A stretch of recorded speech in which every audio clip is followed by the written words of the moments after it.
নমস্কার, প্রতিদিনের মতন আজকে আরেকটি ব্লগ শেয়ার করবো। সকালবেলা থেকে শুরু করলাম। আজকে সকালে গাজর আলু কুচি করে ভাজি করে নিলাম, নিয়ে তারপরে স্যুপ লুডুস রান্না করব। এইভাবে লুডুস খেতে কিন্তু অনেক পছন্দ করে ঈশানে আর ঐশী। তাদের বেশিরভাগ দেখা যায় এরকম স্যুপ লুডুসটা খেতে অনেক পছন্দ, তো ওই জন্য তাদেরকে বেশিরভাগই একটা স্যুপ লুডুস বানিয়ে দেওয়া হয় সকালবেলা। যে রুটি না বানাতে পারি, ভেজাল থাকে বেশি, সংসারের কাজকর্ম বেশি থাকে, সবার সাথে তো সব কথা আপনাদের সাথে শেয়ার করি, বাসায় কি কি করি।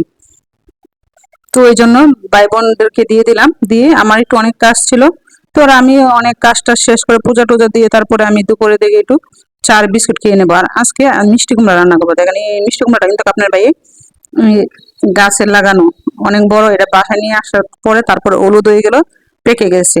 আগে সবুজ ছিল, তো বাসায় রেখে দিয়েছিলাম। তো যেহেতু সামনে 2-3 দিন নিরামিষ খাওয়া হবো, তো চিন্তা করলাম যে বড় মিষ্টি কুমড়াটা কেটে নিই, তাহলে সবজি টবজি খেতে পারবো। আর আজকে মিষ্টি কুমড়াটা কেটে তারপরে পাশের বাসার 2 জনকে দিয়ে দিলাম, আর আমি রান্না করব। তারপরে আজকে মিষ্টি কুমড়া দিয়ে মাছের মাথা দিয়ে রান্না করব। আমার মেয়ে তো অনেক পছন্দ, আপনাদের দাদারও পছন্দ মিষ্টি কুমড়া দিয়ে মাছের মাথা দিয়ে রান্না করে। আর ওইদিকে বলতেছে মা মিষ্টি কুমড়ার বেগুনি বানাবে, তো আজকে আমি পাতলা করে কেটে নিলাম, মিষ্টি কুমড়ার বেগুনি বানাবো। কিন্তু মিষ্টি কুমড়া আজকে 3-3টা রেসিপি বানাবো। তো আর অর্ধেকটা মিষ্টি কুমড়া এক সির ভাতের লগে সিদ্ধ দিয়ে নিলাম। তারপর আর ওই মাছের মাথাটা দিয়ে আজকে মিষ্টি কুমড়া রান্না করব তরকারি, কারণ বাসায় মাছ টাছ বেশি ছিল না। তো মাথাটা রেখে দিলাম মিষ্টি কুমড়াটা খাওয়ার জন্য। তার ওইদিকে আমি সব শিলপাটায় বেটে নিয়েছি একসাথে মশলা, যে মিষ্টি কুমড়া তরকারিতে কি কি দেবো। তখনই প্রথম আমি একটা শুকনা লঙ্কা আর জিরা ফোড়ন দিয়ে দিলাম, দিয়ে একটা পেঁয়াজ কুচি দিয়ে দিলাম, দিয়ে ভালো করে ভেজে নিলাম। তারপর এই বেটে রাখা মশলাটা দিয়ে দেবো। আর মশলার মধ্যে কি কি দিয়েছি আমি বলি। একটু জিরা বাটা, পেঁয়াজ বাটা, রসুন, আদা বাটা, সব মশলা আমি শিলপাটা বেটে নিয়েছি অল্প অল্প করে। আর আমি তো এরকম মশলা খাওয়া একটু কমই পছন্দ করি, অল্প অল্প করে সব ধরনের মশলা আর কি দিলাম। তার মিষ্টি কুমড়া তরকারিটা খেতে কিন্তু অনেকটা ভালো হয়েছিল। বারবার বলতেছি, যারা খাননি একবার হলো মাছের মাথা দা মিষ্টি কুমড়া তরকারি খেয়ে দেখবেন। কাঁচামরিচ ধনিয়া পাতা বেশি করে দিবেন। তো এই দেখেন মশলাটা দিয়ে নিলাম, দিয়ে আমি এখন ভালো করে কষিয়ে নিব। এদিকে হলুদের গুঁড়ি দিয়ে তারপরে মশলাটা কষিয়ে নেবো। কষানোর পরে তারপরে মিষ্টি কুমড়া গুলো আমি দিয়ে দেবো। আর যত মশলা কষাবেন তরকারি কিন্তু খেতে তত স্বাদ হয়। এই কথাটা আমি প্রত্যেক ভিডিওতে বলি আপু ভাইদের সাথে। এই তো দেখেন আমি মিষ্টি কুমড়া দিয়ে দিলাম, দিয়ে মশলাটা এখন ভালো করে কষিয়ে নেব। মিষ্টি কুমড়াটা যতটুকু সময় লাগবে সিদ্ধ হতে, এতটুকু সময় ধরে আমি কিন্তু কষিয়ে নেব। আর আমি এক্সট্রা পানি টানি কিছুই দেবো না। তারপর আস্তে আস্তে চুলার হিটটা কমিয়ে দেব, দিয়ে তারপরে মিষ্টি কুমড়াটা কষিয়ে নেব।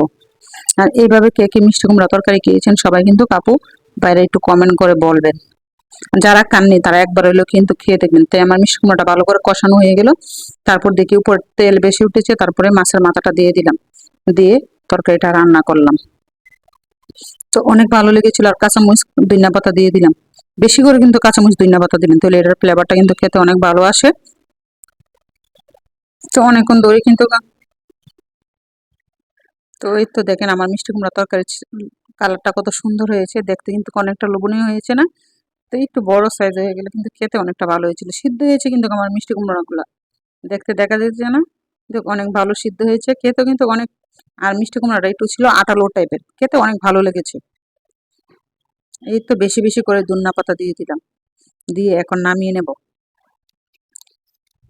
আর তারপরে দেখেন মিষ্টি কুমড়ার বেগুনি ভাজি। কিন্তু মিষ্টি কুমড়ার বেগুনিটা সাদা ভাতের সাথে খেতে দেখি ভালো লাগলো, পোলাও হলে তো আরো স্বাদ হতো। কিন্তু আমি তো আজকে বাসায় যা যা রান্না করলাম তার সাথেই শেয়ার করলাম। আজকে সাদা ভাতের সাথে বেগুনি খেয়েছি। কেউ কি খেয়েছেন সাদা ভাতের সাথে বেগুনি? তারপরে শুকনা লঙ্কা ভেজে নিয়েছি। আর বললাম না, মিষ্টি কুমড়া দিয়ে আমি 3টা রেসিপি করব। তো আর ওইদিকে বাসায় টমেটো ছিল না, একটা টমেটো ছিল, অর্ধেকটা টমেটো সকালবেলা লুটুসি দিয়েছি, আর অর্ধেকটা টমেটো আমি একটু পেঁয়াজ গুলো একটু লাল লাল করে ভেজে নেব। আর টমেটোটা একটু তেলেই ভেজে তারপরে একসাথে ধনিয়া পাতা, শুকনা মরিচ, পেঁয়াজ কুচি একসাথে মেখে। কিন্তু বাসায় সরিষার তেল ছিল না, সরিষার তেল থাকলে আরো ভালো হতো। কিন্তু তারপর আপনার দাদা 1দিন পরেই 2 লিটার সরিষার তেল নিয়ে আসলো। আমি বলি যে আমি ভর্তা খেতে পারি না সরিষার তেলের জন্য। তারপর ওই তেল দিয়ে পেঁয়াজটাতে তেলে নিলাম, ওইটার মধ্যে একটু তেল ছিল, তো এইভাবে মাখিয়ে নিলাম। কিন্তু ভর্তা কিন্তু খেতে অনেক সেই দূর দূরান্ত হয়েছিল, দারুণ হয়েছিল, খেতে অনেক ভালো লেগেছিল। এই তো দেখেন ভর্তাটা যে সুন্দর করে না মাখিয়েছি হাতে, এই আতে যেভাবে যে কোনো ভর্তা মাখাবেন খেতে কিন্তু তত স্বাদ। প্লিজ ভালো লাগলে লাইক শেয়ার করবেন, ফেসবুক ফলোয়ার দিয়ে রাখবেন, ইউটিউবে সাবস্ক্রাইবার করে দেবেন। প্লিজ প্লিজ আমার পাশে থাকবেন সবাই। আর এই তো ছিল আজকে দুপুরে রান্নার আয়োজন। কি কি রান্না করলাম দুপুর, দেখেন মিষ্টি কুমড়ার তরকারি ছিল, বেগুনি ছিল, মিষ্টি কুমড়ার বেগুনি, আমি কিন্তু ভুলে যাই। আর দেখেন লেবু, শসা, কামরাঙ্গা মরিচ, পেঁয়াজ কুচি একসাথে নিয়েছি, আর ভর্তা। ভর্তাটা দেখতে কতটা লোভনীয় হয়েছিল না, গরম ভাতের সাথে খাইতে সেই